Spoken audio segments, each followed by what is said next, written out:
இடைவெளியை தொடர்ந்து இணைந்திருக்கின்றோம். வணக்கம் நேற்றைய நிகழ்ச்சியின் முதலாவது கலந்துரையாடல் பகுதியோடு சில விடயங்களை நாங்கள் தொடர்ச்சியாக கடைபிடிப்பதனூடாக பல நன்மைகளை நாங்கள் பெற்றுக்கொள்கின்றோம். அதுவும் நமது முன்னோர்களாக இருக்கலாம், சமய ரீதியான வழிபாடுகளாக இருக்கலாம். இவர்கள் கற்றுக் கொடுத்த விடயங்களை எமது வாழ்க்கையோடு இணைத்துக் கொள்ளும் போது நாங்கள் ஏதோ ஒரு விடயத்தை, நேர்மறையான விடயத்தை எமது வாழ்க்கையோடு இணைத்துக் கொள்கின்றோம். அந்த வகையில் தான் இந்த ஐயப்ப பக்தர்களை நாங்கள் பார்த்திருப்போம். அவர்கள் ஒரு குறிப்பிட்ட காலம் மாலையிட்டு ஐயப்பனுக்காக வேண்டி விரதம் இருந்து அந்த தொடர்ச்சியாக செய்யக்கூடியவர்களாக இருப்பார்கள். அதனூடாக அவர்களும் பயன்பெறுவார்கள், அவர்களை சார்ந்தவர்களும் பயன்பெறக்கூடியவர்களாக இருப்பார்கள்.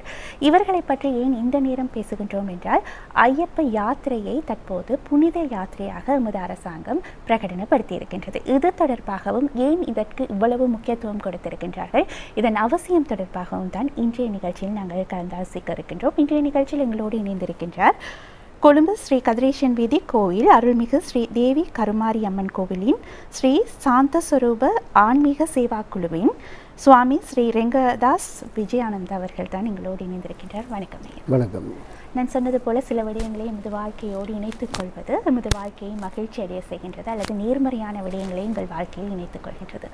எப்போது இருந்து ஐயா இந்த ஐயப்பன் யாத்திரை ஆரம்பமானது? இதன் வரலாறு இலங்கையை பொறுத்தவரையில் எப்படி இந்த விரதத்திற்குள் நமது பக்தர்கள் சென்றார்கள்? அதாவது இந்த சபரிமலை யாத்திரை என்பது மிக ஒரு புனிதமான யாத்திரை. இந்த யாத்திரை கார்த்திகை 1ஆம் திகதி மாலை அணிந்து 48 நாட்கள் இந்த விரதத்தை சரியான முறையில் கடைபிடிக்க வேண்டும்.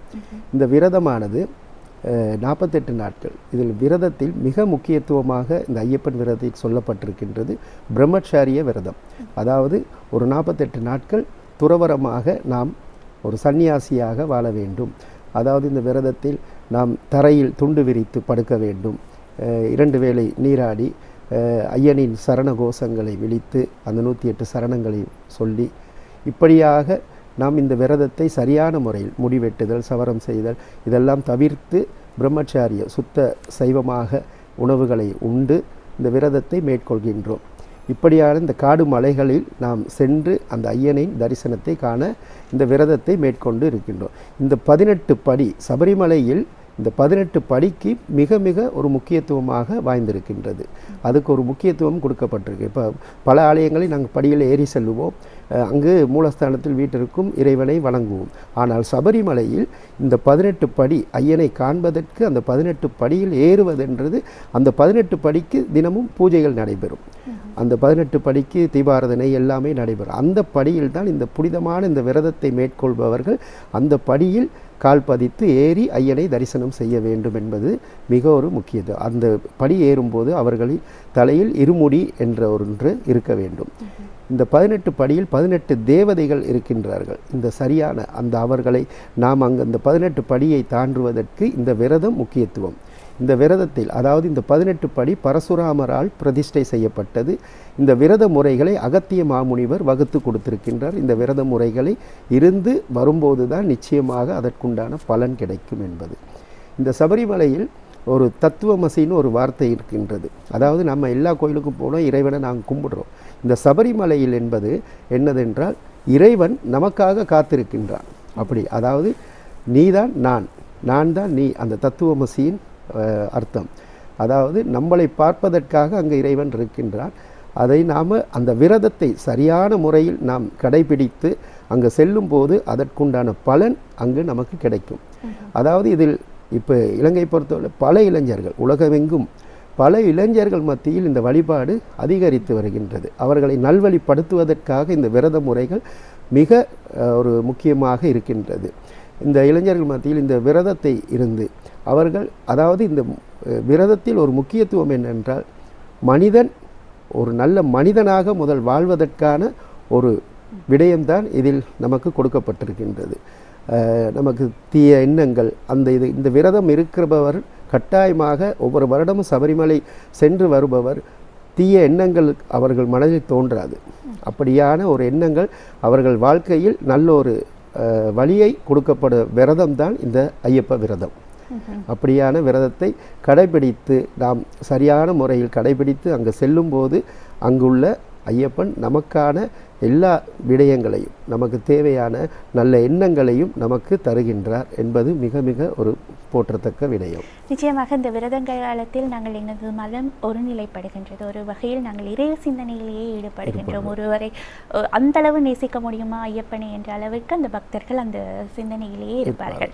ஆகவே ஒருவனின் மனதை ஆளுமைப்படுத்திக் கொள்வதற்கு அல்லது ஒருங்கிணைத்துக் கொள்வதற்கான ஒரு சிறந்த வழிபாடு முறையாக அமைகின்றது. குறிப்பாக ஐயா, இந்த ஐயப்ப விரதம் இலங்கையில் எப்போது தோற்றம் பெற்றது? எப்போது? அதாவது இலங்கையில் 1975ஆம் ஆண்டு தோற்றுவித்தது. அதாவது ஆதி மகா குருவாக இருந்தவர் அமரத்துவம் அடைந்து விட்டார். அவர் இந்த ஐயப்பன் வழிபாடு இலங்கையில் தன்னுடைய இல்லத்தில் ஆரம்பிக்கப்பட்டு, அதாவது இந்தியாவில் இருக்கும்போது சபரிமலை சென்று வந்தவர் தனியாக, அதற்கு பின்னால் வந்து தன்னுடைய தாயை அழைத்து சென்று சபரிமலை சென்றவர். அதன் பின்னால் இல்லத்தில் ஐயப்பனின் உருவப்படத்தை வைத்து 18 படிகளை வைத்து ஐயனின் பூஜை வழிபாடுகளை ஆரம்பித்தார். அவரின் பெயர் கானா ரவீந்திரகுமார், ஆதி மகா குருவாக திகழ்கின்றார். அதுதான் இன்று ஐயப்பனின் சேஸ்திரமாக திகழ்கின்றது. அந்த ஐயப்பனின் இல்லம், அவர் வாழ்ந்த இல்லம். அவர் ஆரம்பிக்கப்பட்டு அதன் தொடக்கம் இன்று இப்போது 50வது வருடம் பூர்த்தியாகின்றது. இந்த 50வது வருடத்தில் பல ஐயப்ப பக்தர்கள் வேண்டுகோளாக இருந்தப்பட்டது இந்த ஐயப்ப யாத்திரையை இலங்கையில் புனித யாத்திரையாக பிரகடனப்படுத்த வேண்டும் என்று. அந்த பிரகடனப்படுத்துவதற்காக எமது ரவீந்திரகுமார், அதாவது ரவி குருசுவாமி அவர்கள், இந்த ராஜராஜேஸ்வரி அம்பாளின் தேவஸ்தானத்தின் குருசுவாமி அவர்கள் இதற்கு முழு மூச்சாக இருந்து இந்த புனித யாத்திரை பிரகடனப்படுத்த வேண்டும் என்று இருந்து அது இந்த வருடம் நிறைவேற்றப்பட்டிருக்கின்றது. இந்த புனித யாத்திரை, இந்த புனித யாத்திரைக்கு நாம் இலங்கை வாழ் ஐயப்ப பக்தர்கள், குருசுவாமிகள் உட்பட அனைவரும் நன்றி கூற வேண்டும். இலங்கை ஜனாதிபதி அவர்களுக்கும், புத்த சாசன அமைச்சர் அவர்களுக்கும், மற்றும் இது பிரகடனப்படுத்துவதற்கு முழு மூச்சாக நின்று பாடுபட்ட எமது சுந்தர்லிங்கம் பிரதீப் ஐயா பிரதி அமைச்சர் அவர்களுக்கும் நாம் இலங்கை வாழ் அனைத்து ஐயப்ப பக்தர்களின் சார்பாகவும் நன்றி கூறுகின்றோம். இந்த தருணத்தில் இந்த ஐயப்ப வழிபாடு தொடர்ந்து இலங்கையிலிருந்து அதாவது 20,000க்கும் மேற்பட்ட பக்தர்கள் இங்கிருந்து சபரிமலை செல்கின்றார்கள். இவர்களுக்கான ஏற்பாடுகள் அதாவது இந்த வருடம்தான் புனித யாத்திரையாக பிரகடனப்படுத்தப்பட்டிருக்கின்றது. இனி வரும் காலங்களில் பல நன்மைகள் அதன் மூலமாக கிடைக்கப்பெறும் என்று அனைத்து ஐயப்ப பக்தர்களும் நம்புகின்றோம். நிச்சயமாக அதையும் செய்வார்கள் என்று நாங்கள் நம்புகின்றோம். நிச்சயமாக நீங்கள் சொன்னீர்கள் நிறைய பலன்கள், நன்மைகள் கிடைக்கும் ஐயப்ப பக்தர்களுக்கு இதனூடாக என்று சொன்னீர்கள். குறிப்பிட்ட வகையில் உங்களுக்கு என்ன எதிர்பார்ப்பு இருக்கின்றது? எவ்வாறான நன்மைகள் ஐயப்ப பக்தர்களுக்கு கிடைக்க இருக்கின்றது? அதாவது இந்த புனித யாத்திரையான இதில் நமக்கு இப்போ நடைபெற்றிருக்கின்றது. முதல் நாங்கள் இந்தியா விசா எடுக்கும்போது நமக்கு ஒரு 7,000 ரூபாய் 8,000 செலவழியும். இப்போது இந்த வருடம் அவர்கள் அந்த ஸ்டிக்கருக்கான அந்த விசா அடிக்க வேண்டிய ஸ்டிக்கருக்கான காசு மட்டுமே 9,000 ரூபாய் மட்டுமே பெற்றுக்கொள்கின்றார்கள். அது இந்த அரசாங்கத்தால் எங்களுக்கு இலவச விசாவாக பெற்று தந்திருக்கின்றார்கள். அது முதல் காரியமாக நடைபெற்றிருக்கின்ற. இன்னும் வர பல காரியங்கள், அதாவது இந்த சபரிமலை யாத்திரை என்பது இங்கிருந்து நாம் செல்கின்றோம், மீண்டும் வருவோமா என்றது தெரியாது. அப்படி இருக்கும் பட்சத்தில் அவர்களுக்கு ஏதாவது அங்கு நடக்கும் பட்சத்தில் அதை அரசாங்கம் பொறுப்பேற்று அவர்களை இங்கே கொண்டு வந்து சேர்ப்பதற்கு, அவர்களின் இறுதி கிரிகைகளுக்காக கொண்டு வந்து சேர்ப்பதற்கான அந்த நடவடிக்கைகளையும் அவங்க அதாவது பிரதி அமைச்சர் அவர்கள் எமக்கு வாக்குறுதி அளித்திருக்கின்ற பல விடயங்களை நாம் செய்து தருவோம் இனி வரும் காலங்களில். மற்ற இந்தியாவில் நமக்கு ஒரு கடவுச்சீட்டு தொலையப்பட்டது என்றால் அதற்கு தேவையான ஏற்பாடுகளை செய்வதற்காக சபரிமலையிலே பம்பை என்ற இடத்தில் ஒரு ஆபீஸ் ஒன்று அமைத்து அதற்கு நாமல் அதாவது இலங்கையிலிருந்து வருபவர்கள் தொடர்பு கொள்வதற்கான ஏற்பாடுகளையும் செய்து தருவதாக சொல்லியிருக்கின்றார். அது மிக மிக பெரிய விடயம். அனைத்தும் அவர்கள் அடுத்தடுத்த வருடங்களில் நிச்சயமாக அவர்கள் செய்வார்கள் என்று நம்புகின்றோம். நிச்சயமாக அரசாங்கத்தினூடாக இந்த யாத்திரையை புனித யாத்திரையாக பிரகடனப்படுத்தியது நிறைய பேருக்கு நிறைய வகையில் உதவியாக இருக்கும், நன்மை பயக்கும் என்று நாங்கள் நம்புகின்றோம். அதே போல் ஐயா, இப்போ நீங்கள் சொன்னீங்க போனால் வருவோமா என்று தெரியாத ஒரு விரதம். இந்த விரதத்தை கடைப்பிடிக்க ஒருவர் எப்படி தன்னை தயார்படுத்திக் கொள்ள வேண்டும்? அது நிச்சயமாக மாலை அணிய வேண்டும் என்று ஒருவர் இருந்தால் கட்டாயமாக அவர் தன்னுடைய தாய் தந்தையரின் உத்தரவின் பின்னால் தான் மாலை அணிந்து கொள்ள வேண்டும். இது ஐயப்ப விரதத்தில் மிக முக்கியத்துவம். அதாவது மாதா பிதா குரு தெய்வம் இந்த மூன்றும் கட்டாயமாக ஐயப்ப விரதத்தில் கடைபிடிக்க வேண்டும். அதாவது தன்னுடைய தாயும் தந்தையும் அவர்களுக்கு ஆசி வழங்கி நீ மாலை அணிந்து கொள்ளலாம் என்று கூறும் பட்சத்தில் தான் அவர்கள் மாலை அணிந்து கொள்ளலாம். அதை மாலை அணிவதற்கு குருசுவாமி என்ற ஒருவரை ஐயப்பன் தீர்மானித்திருக்கின்றார். அந்த குருசுவாமி மூலமாக தன் தாயின் தந்தையின் முன்னால் குருசாமி மாலை அணிவித்து தாயும் அணிவிக்கலாம். அந்த அணிவித்து அந்த மாலை விரதத்தை மேற்கொள்கின்றார்கள். அந்த விரதத்தை மேற்கொண்டு, அதாவது இந்த கடுமையான விரதம், இந்த விரதம் என்பது மிக மிக ஒரு கடுமையான விரதம். செருப்பு அணியக்கூடாது, காலில் பாதணி அணியாமல் இந்த விரதத்தை மேற்கொண்டு பல இன்னல்களையும் தாங்கி அந்த ஐயப்பன், அதாவது இடைக்கால ஒரு துறவரம் என்று கூற வேண்டும். இந்த விரதத்தை ஒவ்வொரு விடயத்துக்கும் ஒரு காரணம் இருக்கும். போது பாதணி அணியாததுக்கு ஒரு காரணம் இருக்கும். அதிகமாக கருப்பு நிற ஆடைகளை தரிக்கக்கூடியவர்களாக இருப்பார்கள். இதற்கெல்லாம் என்ன காரணம்? அதாவது கருப்புன்றது பொதுவாக, அதாவது இப்போ நம்ம பாதணி அணியக்கூடாதுன்னு சொன்னால், இப்போ 48 கிலோமீட்டர் நாங்கள் அங்கேருந்து ஒரு காடு மலையாக கடந்து செல்லணும். அப்போ அதற்கான பயிற்சி தான் நமக்கு. இப்போ அந்த 48 நாங்கள் இங்கே விரதம் இருக்கும்போதே அந்த பாதணி அணியாமல் நாம் அதெல்லாம் பழக்கி கொள்ள வேண்டும். மற்ற தலைவாணி வைத்து படுக்காமல் தரையில் துண்டை விரித்து குளிர் அனைத்தையும் ஏற்றுக்கொள்ள வேண்டும் இந்த உடம்பு. அதெல்லாம் ஏற்றுக்கொள்ளும் போது அந்த பட்சத்தில் நாம் அங்கே சபரிமலை செல்லும் போது அதற்கான எங்களுக்கு சுலபமாக இருக்கும் அந்த வழியில் செல்லுவதற்கு. அந்த கல்லு முள்ளுகளோ ஏதோ அது ஐயப்பன் வழிபாட்டிலே சொல்வார், கல்லு முள்ளும் காலுக்கு மெத்தை என்று.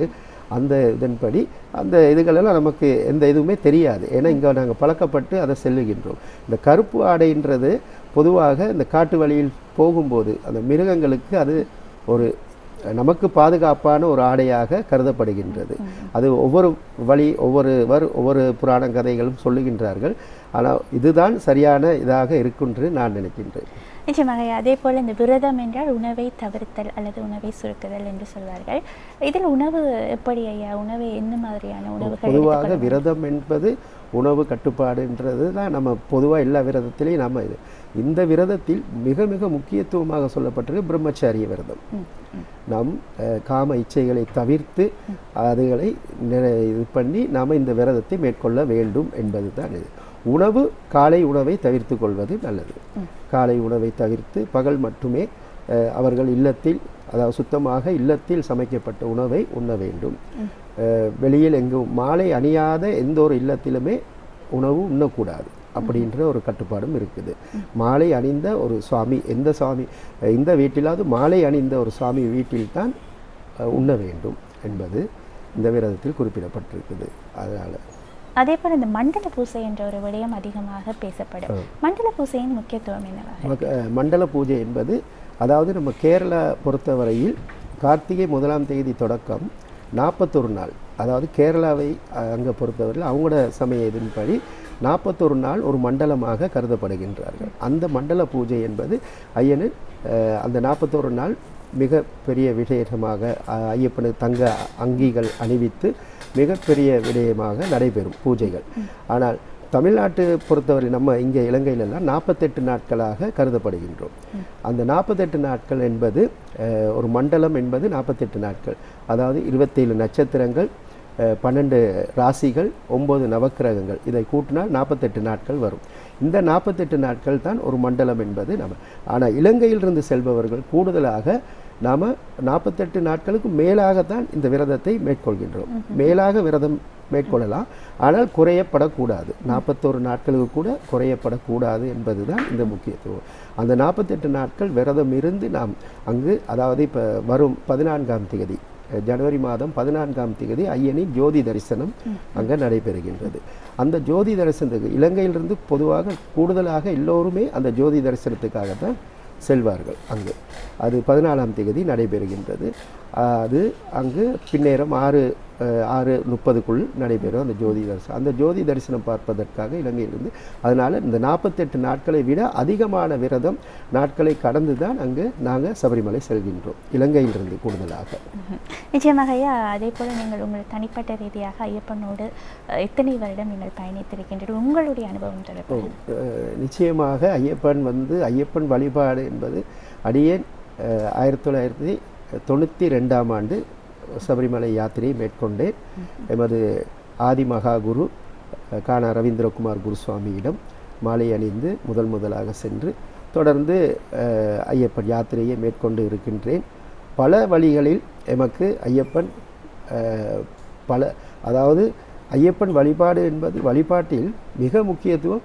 அதாவது நேராக வருவார் நமக்கு, அதாவது நம்ம வேண்டும் போது கட்டாயமாக வருவார். அப்படி என்ன தேவையோ நமக்கு வந்து அதை செய்து நமக்கு முன்னால் வந்து, ஆனால் நாம் நினைப்போம் நம்மளுக்கு தெரிஞ்சவர் தானே வந்தார் அப்படின்னு. ஆனால் அவர் இல்லை, வந்தவர் ஐயப்பனாக தான் இருப்பார். அப்படி இந்த சபரிமலை பயணத்தில் கூட, காட்டு வழியில் பயணத்தில் கூட நம்ம வந்து ஏறும்போது ஒரு தடிக்கிட்டு இப்படின்னா பக்கத்தில் வந்து திடீர்னு ஒருவர் பிடிப்பார். பிடிச்சி சாமி கவனமா சாமி மெல்ல ஏறுங்க அப்படின்னு சொல்லுவார். சொல்லும்போது நாம் அதைத்தான் கவனிப்போம், தடுக்கப்பட்டது. கொஞ்ச நேரத்தில் பார்த்தா அவர் இருக்க மாட்டார். அப்போ வந்து அந்த கோடிக்கணக்கான சாமிமார் போகிற சாமிமாரை எல்லோரையும் பாதுகாப்பாக கொண்டு அந்த சபரிமலை சேர்க்கிறவரும் அவர் தான். அப்படி பல வாழ்க்கையில், எங்களோட வாழ்க்கையிலலாம் அது சொல்லவே இயலாது. ஐயப்பன் வந்து எங்களோட தொடர்ந்து, அதாவது ஐயப்பன் தெய்வம்ன்ற சொல்கிறத விட எங்களோட குடும்பத்தில் ஒருவர்ன்ற மாதிரி நாம் என்றோம்.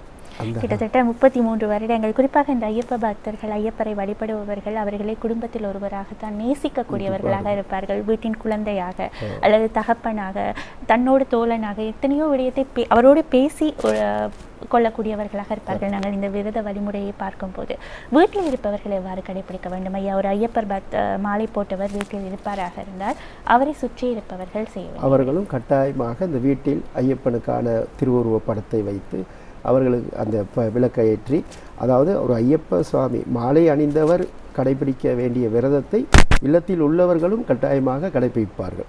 இதுதான் இந்த ஐயப்பன் விரதத்தில். அதாவது வீட்டின் தலைவரோ அவர் மாலை அணிந்து இருக்கும்போது மனைவி பிள்ளைகள் எல்லோருமே அந்த விரதத்தை கடைபிடித்து அந்த வீட்டில் இருப்பார்கள். மிக அவர்களுக்கும் அந்த பலன், அதாவது நம்மளை விட அவர்களுக்கு அந்த கூடுதலான பலன் கிடைக்கும். அதாவது நாங்கள் மாலை அணிந்து நாங்கள் போகின்றோம், அவர்களும் எங்களோடு சேர்ந்து அந்த விரதத்தை மேற்கொள்கின்றார்கள். அவங்க அந்த பூஜை வழிபாட்டுக்கு எல்லாமே ஏற்பாடுகள் செய்கிறது இல்லத்தில் எல்லாமே அவர்கள் தான், மனைவி பிள்ளைகள் எல்லாம். அதனால் மிக ஒரு புனிதமான விரதம் இது.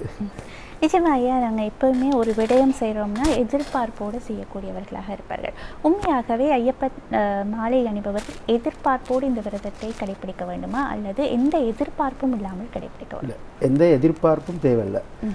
மனிதன் அதான் சொன்ன, நல்ல மனிதனாக வாழ்வதற்காக இந்த விரதம் அவனுக்கு. அதாவது இது வந்து நம்ம இதை எந்த எதிர்பார்ப்பும் நமக்கு தேவையில்லை. நிச்சயமாக நாம் என்ன நினைக்கிறோம், அதாவது நமக்கு தேவையானதை கட்டாயமாக அவர் செய்வார். அந்த இதில் தான், நம்பிக்கையில் தான் நாங்கள் போய்கிட்டு இருக்கோம். அவர்கிட்ட போயிட்டு கேட்கணுன்னு அவசியமே இல்லை. நாங்கள் இங்கேருந்து மாலை போட்டால் இன்றைக்கி இத்தனாம் தேதி இத்தனை மணிக்கு விஜயானந்தன் சொல்கிறவர் என் முன்னுக்கு வந்து நிற்கிறாருன்னு அவருக்கு தெரியும். அதனால் கட்டாயமாக அவர் நமக்கு தேவையானது அனைத்தையும், நாங்கள்லாம் இன்றைக்கி சபரிமலைக்கு இத்தனை வருஷமாக போகிறோம், இன்ன வரைக்கும் நான் அவர்கிட்ட ஒன்றுமே கேட்டதில்லை.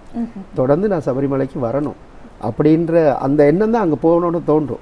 நம்ம கேட்குறதுக்கு ஒன்றும் வராது. அந்த இடத்துக்கு போனால் ஒரு செகண்டோ 2 செகண்டோ நிற்போம், அப்படி கும்பிடுவோம், அவர்கிட்ட கேட்குறதுக்கு ஒன்றும் வராது. அவ்வளோதான். அது திருப்பி வரும்போது என்ன சொல்லுவோம், மீண்டும் நான் அடுத்த வருஷம் வரணும் சபரிமலைக்கு அப்படின்ற வேண்டிட்டு தான் வருவோம். ஆனால் தேவையானதெல்லாம் அவரே செஞ்சு தருவார் எல்லாமே.